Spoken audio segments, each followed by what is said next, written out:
trazemos um livro organizado por Ciro de Matos, com ilustrações do meu querido amigo de infância, Ângelo Roberto, que gostaria que estivesse aqui, com uma belíssima apresentação gráfica da Editos, trazendo contos dispersos de Adonias Filho. Naturalmente, não é preciso falar de Adonias. Adonias é um dos santos da devoção da literatura baiana e brasileira. Adonias, um escritor absolutamente consagrado, já em vida, faz parte definitiva da história da literatura baiana. Mas essa organização de Ciro traz de volta sempre aquela velha polêmica e aquela discussão em torno da publicação de inéditos depois da morte de autor. Isso foi um assunto que eu fui obrigado a falar, a tocar no último lançamento com os poemas de Sosígenes, e volto a falar sobre os contos de Adonias. Quando Adonias morreu, era, como eu disse, um autor consagrado, membro da Academia Brasileira, tinha sido diretor da Biblioteca Nacional, um homem que tinha à sua disposição uma editora comercial, portanto não tinha nenhum problema de edição, inclusive com um público cativo, pelo menos no país, e ainda assim Adonias não publicou esses contos. Então fica a pergunta: será que Adonias gostaria que esses poemas fossem publicados um dia? Essa é uma questão realmente muito discutível. E eu me referi, no lançamento passado, ao caso de Afrânio Peixoto, que na juventude publicou um livro chamado Rosa Mística, e mais adiante, no seu período de maturidade, ele escreveu do punho dele: isto aqui só fogo, deixando muito claro que ele não queria que aquilo fosse publicado. No entanto, esse livro foi publicado dentro de uma coleção de obras raras do Estado. Por outro lado, há outros casos, e eu estou me recordando agora do caso clássico de Eça de Queiroz, que teve a sua obra, pelo menos é o que pensam os seus leitores, embora nem todos os seus críticos concordem com isso, extraordinariamente enriquecida pelo filho, que podia, aliás, ter sido um grande escritor, o filho de Eça de Queiroz, mas preferiu, em lugar de ser um grande escritor, ele preferiu dedicar a sua vida a salvar e restaurar a obra do pai. Eça de Queiroz morreu muito moço, com 50 anos de idade, e tinha o hábito, inclusive, de escrever muita coisa ao mesmo tempo, vários romances ao mesmo tempo, e publicou relativamente pouca coisa em relação à obra dele. Muita coisa de Eça de Queiroz foi publicada após a morte dele pelo filho.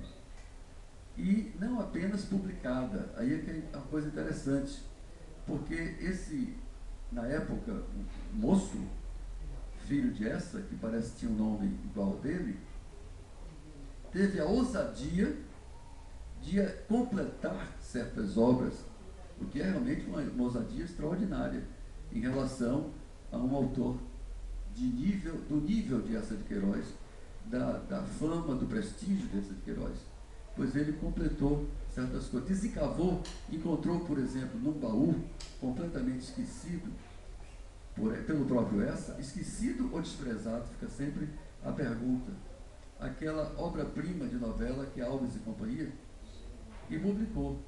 Se não fosse esse filho, hoje nós não conheceríamos Alves e Companhia, que, na minha opinião, é uma delícia de novela, é uma obra-prima de Eça de Queiroz. E chegou ao ponto de publicar textos inacabados, como foi o caso da Vida dos Santos. Isso, então, é uma coisa mais grave ainda. Fica sempre, portanto, essa dúvida, diante de um inédito de um autor já morto, um autor consagrado como Adonias Filho, um autor que teve a sua obra definitiva e definida enquanto ele estava vivo, é lícito, é válido se publicar? Eu acredito, sinceramente, que cada caso é um caso. Cada caso é um caso. No caso específico de Adonias Filho, um autor dessa dimensão, da importância de literatura que ele nos legou, com seus romances, novelas, um preciosíssimo livro de contos chamado Largo da Palma, que só ele consagra um contista, embora Adonias não fosse efetivamente um contista, mas aquele livro consagra um contista, como bastou um único livro para consagrar Aníbal Machado como contista na galeria dos grandes contistas brasileiros. Então, eu acho que nesse caso de Adonias, realmente é lícito que pessoas se debrucem sobre os seus inéditos e procurem o que ele deixou, porque, na verdade, embora possa até não ter o mesmo nível dos textos escolhidos por Adonias para publicar, dificilmente nós encontraríamos alguma coisa de Adonias Filho que não tivesse um alto nível literário. Portanto, eu acho perfeitamente válido no caso de Adonias que Ciro de Matos, da mesma região dele, a famosa nação grapiúna, como o próprio Adonias falava, queira recuperar esses dispersos, não inéditos, dispersos, o que já dá inclusive uma outra conotação, porque esses contos estavam publicados em revistas, esses dispersos reunidos em livro, e dessa forma muito digna e muito bela, como essa edição da Editos. Portanto, isto é apenas uma abertura de festa, porque a festa realmente se dará nesta mesa com o autógrafo de Ciro. Algumas palavras para isso, e eu passo, portanto, a palavra ao organizador desta obra, que é o escritor e acadêmico Ciro de Matos.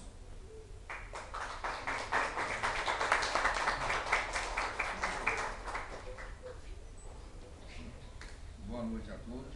Senhor presidente da Academia de Letras da Bahia, escritor Aramir Ribeiro Costa, professor Hélio Rocha, desembargador Luiz Pedreira Fernandes, poeta Luiz Cajazeira, ensaísta Geralda Gulaxler, poeta Renato Prata, meus amigos, minhas amigas. Já é a quarta ou quinta vez que eu compareço a esta casa para fazer o lançamento, participar do lançamento de um livro. Das vezes anteriores que aqui estive, foram lançados livros da minha autoria individual, de poesia, livro de contos. O primeiro eu me lembro dos Recuados, o tempo já vai bastante longe, né? E aqui estiveram o professor Jorge Calmon, aqui eu conhecia Paminão da Costa Lima, e outros acadêmicos, Aldir Freitas de Oliveira, e outros acadêmicos. Hoje eu venho não para lançar um livro da minha autoria individual, como foi em outubro que nós lançamos 21 Poemas de Amor, um livro de poesia dedicado e inspirado na convivência de amor erótico e sentimental, sensível, na união de carnalidade e espírito com a mulher com quem eu convivo há mais de 45 anos. Hoje eu venho para participar do lançamento deste livro de Adonias Filho, que são histórias esparsas, esquecidas, ficariam esquecidas se não fossem reunidas em livro. Já conhecia essas histórias publicadas há quase 50 anos atrás.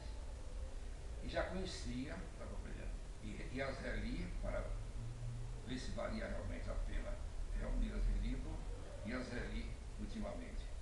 São histórias que talvez o estudioso, o ingênuo ou o intérprete do texto literário poderá responder à colocação feita pelo nosso presidente, se vale a pena publicar textos inéditos ou dispersos quando o autor não está mais vivo, já que ele não fez.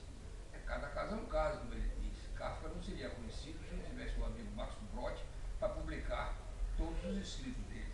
Ficaria esquecido como esse renovador da literatura ocidental. Ele ficaria completamente desconhecido, esquecido não desconhecido,